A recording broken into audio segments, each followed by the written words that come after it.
오늘 말씀의 배경은 이렇습니다. 예수님께서 정말 예수님은 이 말씀을 읽다 보니까 느껴지는 것은요, 예수님은 정말 전지하신 분임을 알 수가 있습니다.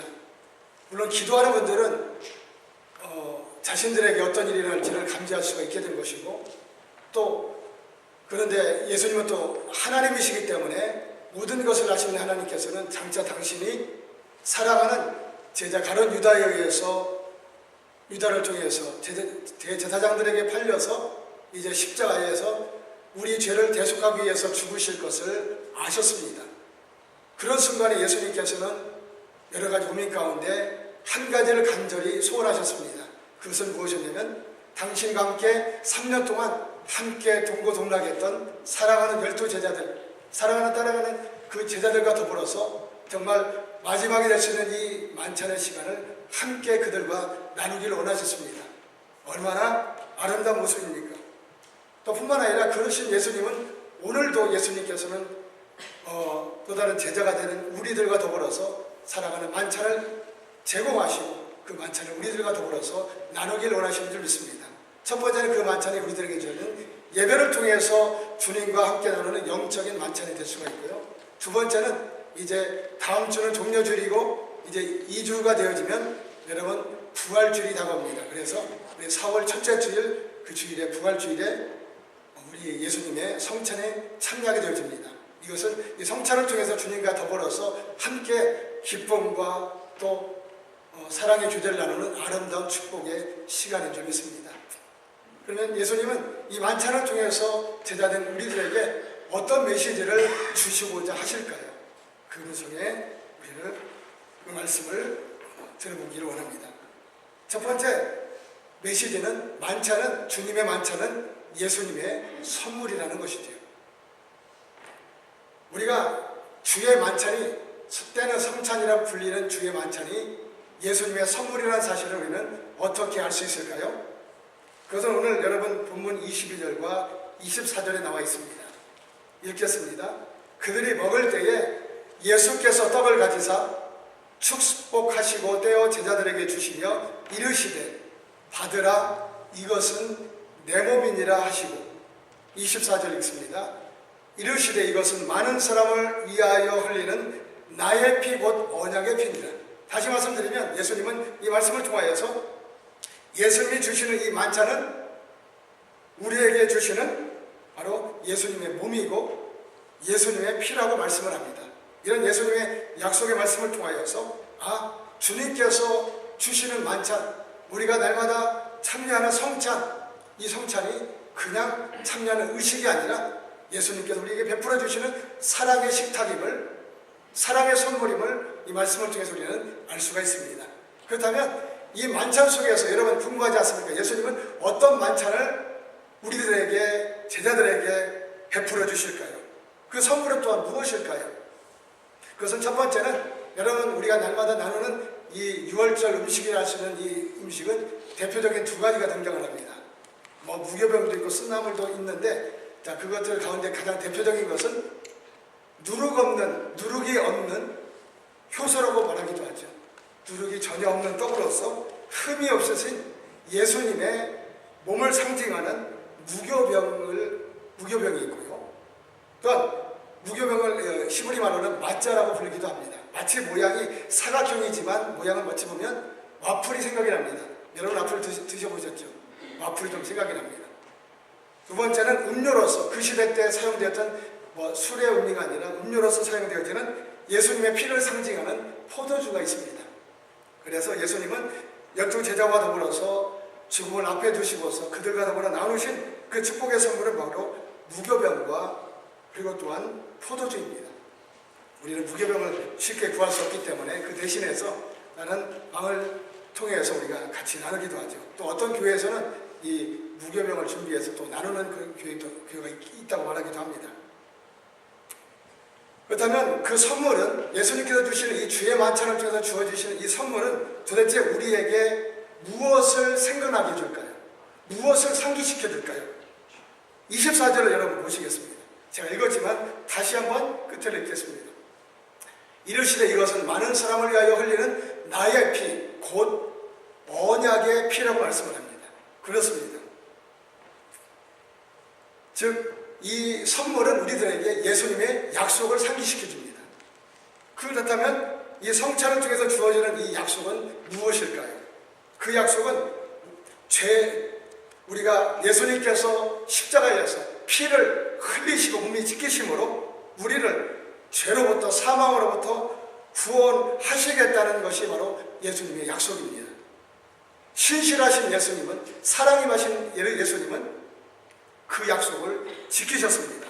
그러기에 우리는 이 성찬을 대할 때마다, 주의 만찬을 대할 때마다 정말 예수님께서 이 지키신 그 사랑의 약속을 우리는 정말 생각을 하고 기념을 하고 또 묵상할 수 있는 그런 우리 모두가 되었으면 좋겠습니다.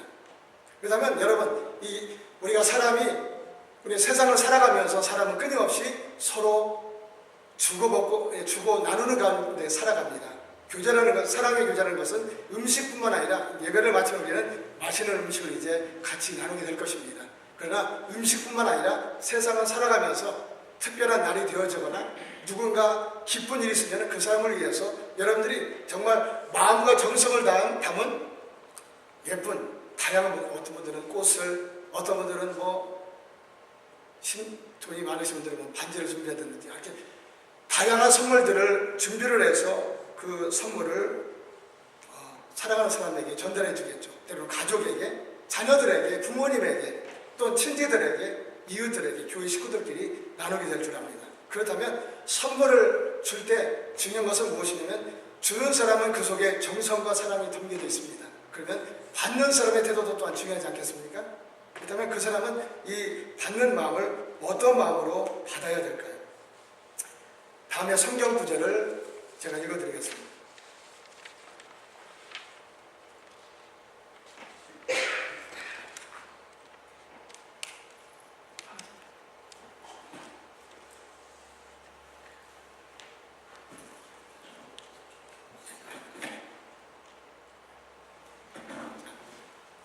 고린도전서 11장 24절부터 25절까지 말씀을 제가 읽어드리겠습니다. 축사하시고 떼어 이르시되 이것은 너희를 위하는 내 몸이니 이것을 행하여 나를 기념하라 하시고 식후에 또한 그와 같이 잔을 가지시고 이르시되 이 잔은 내 피로 세운 새 언약이니 이것을 행하여 마실 때마다 나를 기념하라 하셨으니. 자, 첫 번째 우리가 성찬을 대할 때마다 가져야 되는 자세는 여러분 24절과 25절 끝에 보면 계속해서 반복되는 단어가 나오죠. 그것이 여러분 무엇이지요? 바로 나를 기념하라는 단어입니다. 그렇다면 여기서 말하는 기념하라는 뜻은 여러분 무엇입니까? 받은 선물을 오래 잊지 않고, 그 사람의 정성을 잊지 않고 마음속에 오랫동안 간직해서 받을 때마다 그 사람의 마음을 정말 기쁨으로 받을 수 있는 것이 바로 우리 기념하라는 뜻인 줄 압니다. 이미 지나갔지만 3월 1일이 여러분 아시는 것처럼 3.1절입니다. 여러분 3.1절을 맞이할 때마다 어떤 마음으로 맞이하십니까? 많은 사람들이요. 조국의 독립을 위하여서 목숨을 초계와 같이 바친 우리 순국 선열들의 희생을 기념하는 마음으로 우리는 3.1절을 또한 맞이합니다. 마찬가지로 우리의 구원을 위하여서 사랑하는 예수님께서 당신의 소중한 목숨을 십자가에서 아낌없이 바치셨습니다. 제물로 바치셨어요. 사랑하기 때문에. 그러기에 그 예수님의 사랑의 희생을 잊지 아니하고 정말 기념하는 마음으로 우리는 성찬의 선물을 받아야 될 줄 압니다.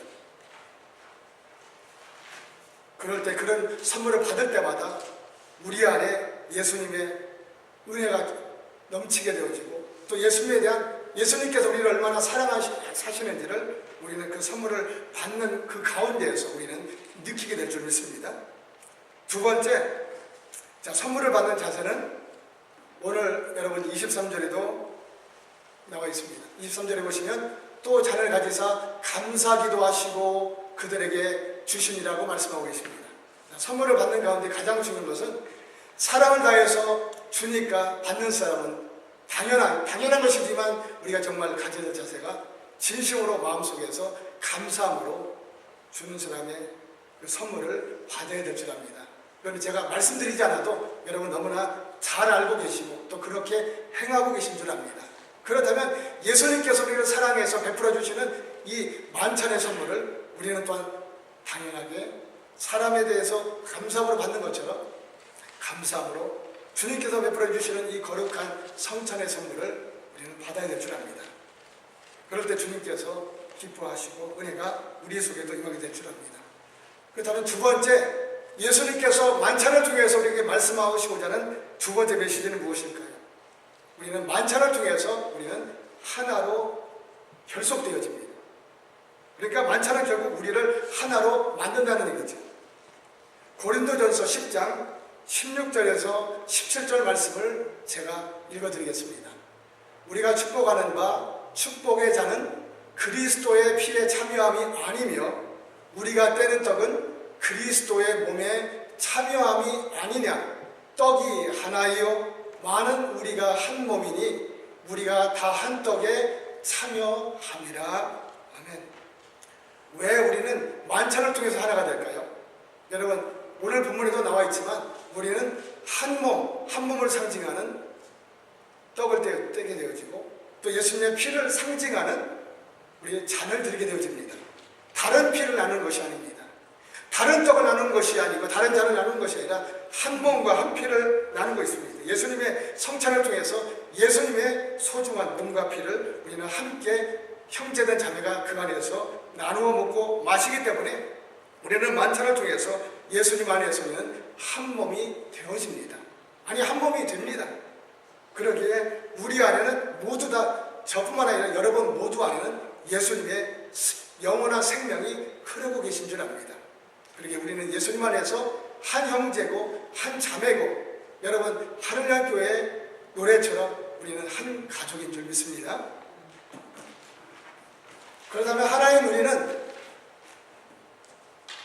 서로를 어떻게 드려야 될까요? 여러분 몸에도 보시면 몸에는 한 가지 지체가 있지 않지 않습니까? 여러 가지 다양한 지체들이 있습니다. 눈이 있고 귀가 있고 손이 있고 코가 있고 또 다양한 기능도 다릅니다. 역할도 다릅니다. 모든 것이 다릅니다. 그러나 한 몸에 붙어있기 때문에 하나가 될 수밖에 없는 것이지요. 그렇다면 서로를 지체와 같은 몸의 지체와 같은 우리는 하늘교회 식구들을 서로 어떻게 섬기면 돼야 될까요? 자, 다음에 성경 구절을 여러분들에게 읽어드리겠습니다. 몸 가운데 분쟁이 없고 오직 여러 지체가 서로같이 돌보게 하셨느니라. 만일 한 지체가 고통을 받으면 모든 지체가 함께 고통을 받고 한 지체가 영광을 얻으면 모든 지체가 함께 즐거워하느니라. 여러분, 사람은 살아온 배경이 다르고 또 출신지가 다르고 사고방식이 다르기 때문에 이 앞에서 이 고린도 전서를 기록한 사도 바울의 고백처럼 우리는 그 가운데서 분쟁이 있을 수 있습니다. 다툼이, 의견차가 있을 수 있습니다. 그러나 우리는 예수님을 통해서 서로 하나가 된 한 지체이기 때문에, 한 몸이기 때문에 우리는 분쟁이 아니라 정말 우리가 할 일은 무엇이냐면 분쟁을 막기 위해서는 오늘 말씀처럼 서로 같이 돌아보는, 서로를 보살펴야 될 줄 믿습니다. 한 몸이기 때문에. 여러분 생각해 보십시오. 이 우리의 머리서부터 시작해 모든 기능들은 서로를 향해서 연결되어져 있고 서로를 향해서 보살피기 시작을 합니다. 부족한 부분이 있으면 혈액을 공급을 해주고 머리를 통해서 우리 혈액순환을 통해서 모든 것이 전달되게 있게 되겠죠. 그처럼 우리는 한 몸이기 때문에 서로를 사랑으로 보살펴야 될 줄 믿습니다. 그런데 사랑으로 보살피다 보면 우리는 다음과 같은 일들을 발견하게 되어집니다. 오늘 만일 한 지체가 고통을 받는다는 그 말씀처럼 우리 가운데, 우리 하늘역교회 식구들 가운데 어떤 분들은 오랫동안 몸이 아프셔서 고통을 당하는 우리 하늘역교회 성도님을 발견하게 되어지고요.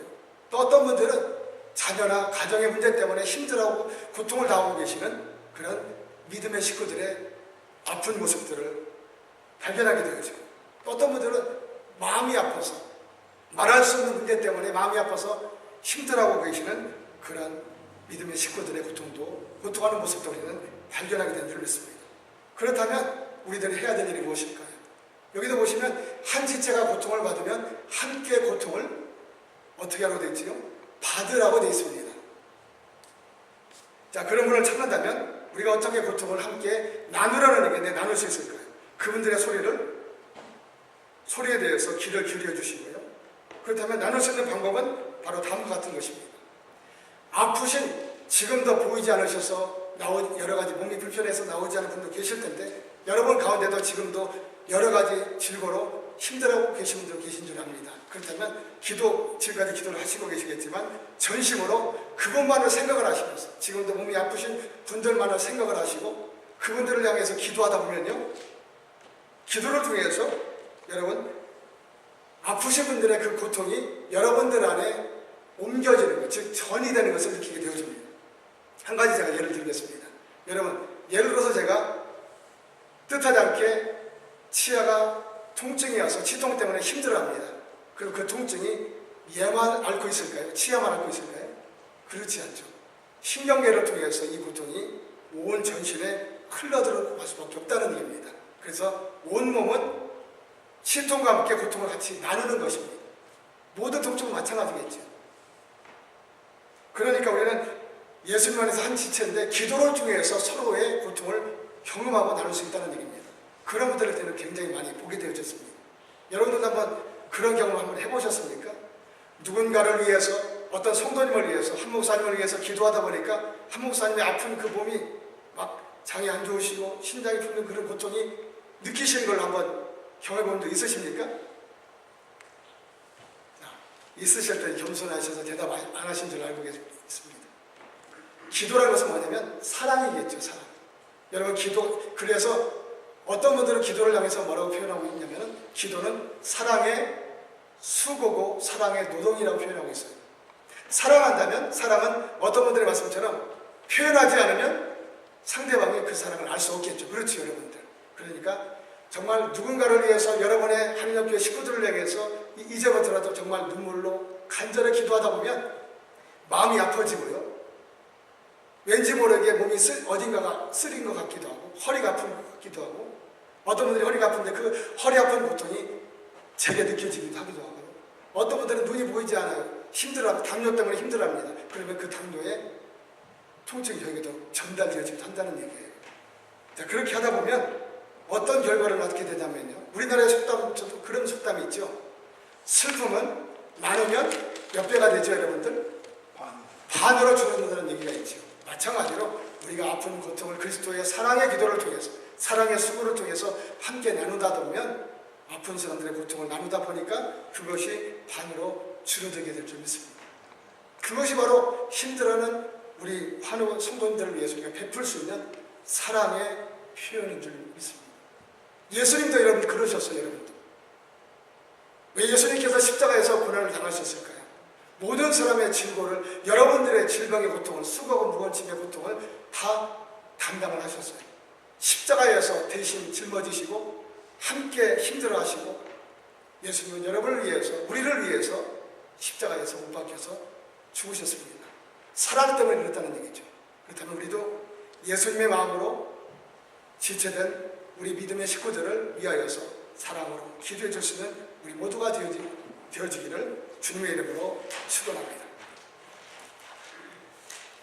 또한 우리가 믿음의 사람들을 향해서 사랑의 관심을 가지고 안부를 묻고 또 대화를 나누다 보면요, 또 다음과 같은 일들을 발견하게 되어집니다. 어떤 분에게 정말 표현할 수 없는 경사스러운 일이 생겼어요. 우리 자녀가 좋은 학교 합격했습니다. 직장에 들어갔어요. 몸이 건강해졌어요. 막 좋은 소식들이 들리게 되어집니다. 그랬을 때, 그런 모습을 발견하게 될 때, 자, 오늘 성경에서는 이렇게 말씀하고 있습니다. 한 지체가 영광을 얻으면 모든 지체가 함께 즐거워하라고 말씀하고 계십니다. 이렇습니다. 함께 즐거워하는 말은 마치 상대방이 옆에 계신 성도님께서 집안에 좋은 일이 생긴 것을 마치 우리들의 기쁨처럼, 우리들의 경사스러운 일처럼 함께 즐거워해주고 그분을 향해서 정말 축하의 박수를 보내준다면 그 기쁨이 서로에게 나누게 되어서 그 기쁨을 통해서 서로에게 힘을 주게 되어지고 또 사랑을 나누게 되는 귀한 축복의 통로가 될 줄 믿습니다. 여러분, 사랑은, 기쁨은 나누면 슬픔과 반대로 몇 배가 되어지지요? 2배가 되어집니다. 여러분, 그러기에 어느 분이 기쁜 일이 생기다면 여러분들도 그분을 향해서 우리 같이 박수를 보낼 수 있는, 기쁨의 박수를 보낼 수 있는 우리 모두가 되었으면 좋겠습니다. 그것이 바로 진정한 예수 그리스도 안에서 주님께서 우리에게 베풀어 주시는 사랑이 아니겠습니까? 예수님도 그러셨습니다. 여러분들이 지금까지 힘든 일이 있을 때는 같이 슬퍼하시고, 좋은 일이 있으면, 가정에 경사스러운 일이 생기면 예수님도 당신의 일처럼 함께 기뻐하셨습니다. 여러분의 가정을 향해서 축복해 주셨어요. 정말 잘되구나, 나의 사랑하는 자녀들이 이렇게 가정이 행복해지고 정말 평안하고 기쁘게 살고 있구나, 정말 잘 축하의 박수를 보내주세요. 그럼 얼마나 우리들 기쁨이 얼마나 감사하겠습니까? 두 번째, 우리 크리스찬들이 서로를 위해서 베풀어줄 수 있는 일은 무엇일까요? 베드로전서 3장 8절에서 9절 말씀입니다. 마지막으로 말하노니 너희가 다 마음을 같이하여 동정하며 형제를 사랑하며 불쌍히 여기며 겸손하며 악을 악으로 욕을 욕으로 갚지 말고 도리어 복을 빌라. 이를 위하여 너희가 부르심을 받았으니 이는 복을 이어받게 하려 하심이라. 아멘. 이 말을 주의 말씀을 하면, 이 말씀을 통해서 베드로전서를 통해서 베드로전서 3장 8절에서 9절은 이렇게 우리들에게 말씀을 합니다. 너희가 형제 자매된 믿음의 식구들을 위하여서, 사랑으로 그들을 위하여서 한 일이 무엇이냐면 그들을 위하여서 축복을 복을 빌어주라고 말씀하고 계십니다. 여러분, 예수님도요, 여러분 보시면 예수님도 성찬을 떼시기 전에 하신 일이 있었습니다. 무엇을 먼저 하셨죠? 떡과 잔을 드시고 그것을 향해서 축복을 빌어주셨습니다. 무슨 기도를 하셨을까요, 여러분들? 이 성찬만을 위해서 기도하셨을까요, 여러분들? 그렇지 않죠.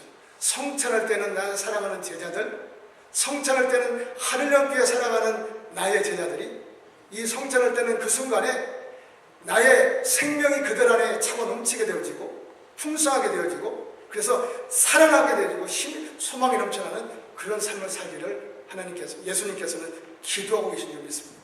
그뿐만이 아닙니다. 예수님은 죄로부터, 어둠으로부터 우리들을 구원해 주셨습니다. 그러기에 예수님이 다음과 같이 기도하실 것입니다. 하나님, 나의 사랑하는 제자들의 가슴 속에, 한량교회 제자들의 가슴 속에 구원의 감격과 기쁨이 차고 넘치게 하여 주시옵소서. 성찬할 때는 그 순간에 구원의 기쁨과 영생이 넘쳐나서 그 기쁨으로 성찬에 참여하게 하옵소서. 그러할 때 그 성찬의 능력이 있어서 그를 통해서 여러분 안에 치유가 임하게 되어지고 하나님의 소망이, 은혜가 임하게 될 줄 믿습니다.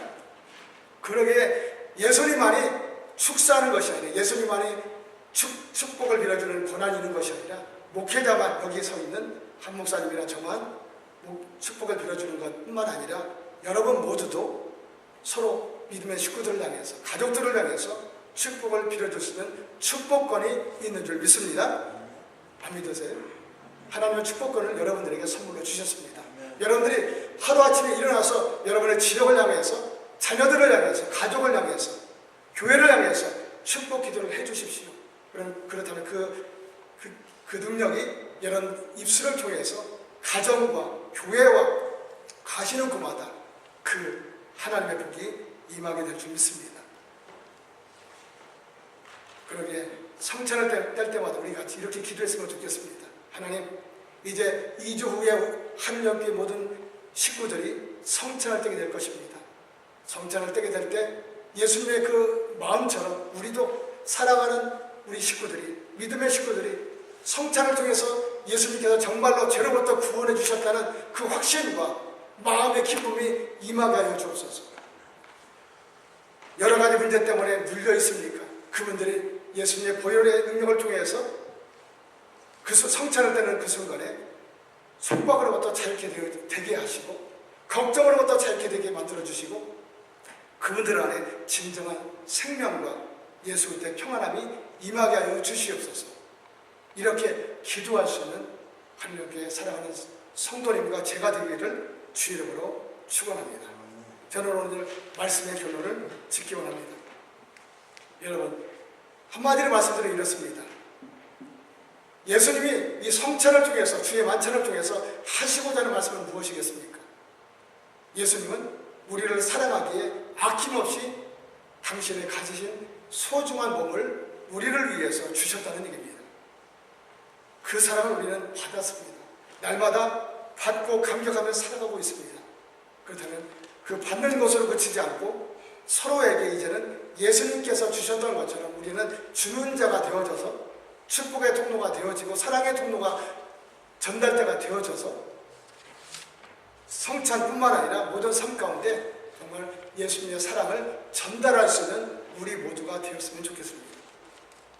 그렇게 살게 되다면 여러분 어떤 일이 벌어질까요? 세상에는 두 가지 원리가 있습니다. 미움과 저주를 하게 되면 지역과 사회와 가정이 파괴되어지고 멸망하게 되어지고 죽을 수밖에 없습니다.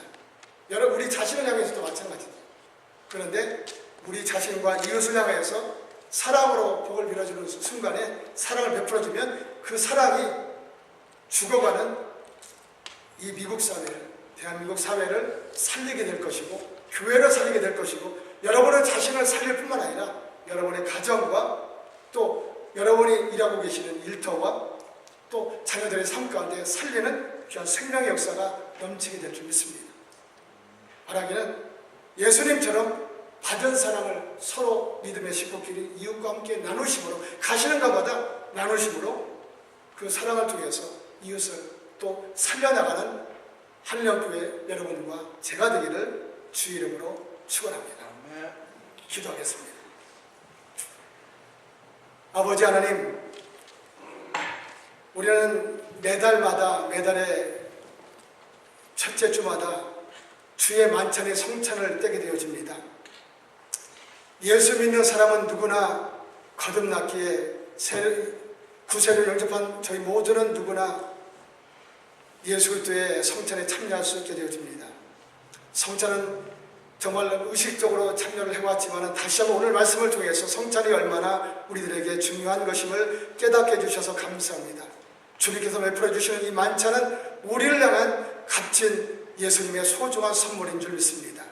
그러하기에 예수님의 그 사랑의 수고를 기억하며 감사함으로 그 성찬에 참여하게 하시고 또 그 받은 사랑을 우리만 간직하는 것이 아니라 서로 곁에 계신 믿음의 식구들과 함께 나누게 하시고 또 뿐만 아니라 가는 곳마다 가정에서 가족들에게 나누게 하시고 직장에서 나누게 하시고 이웃과 함께 나누게 하시고 그 사랑을 통해서 이 어두워져가고 흑암이 가득한 세상을 구원 아버지 빛으로 변화시키게 만들게 하시고 정말 생명을 잃어버리고 죽어가는 이 세상을 살려나가는 저희 모두가 되게 없어서 이런 믿음의 통로로 저희를 사용하여 주옵소서.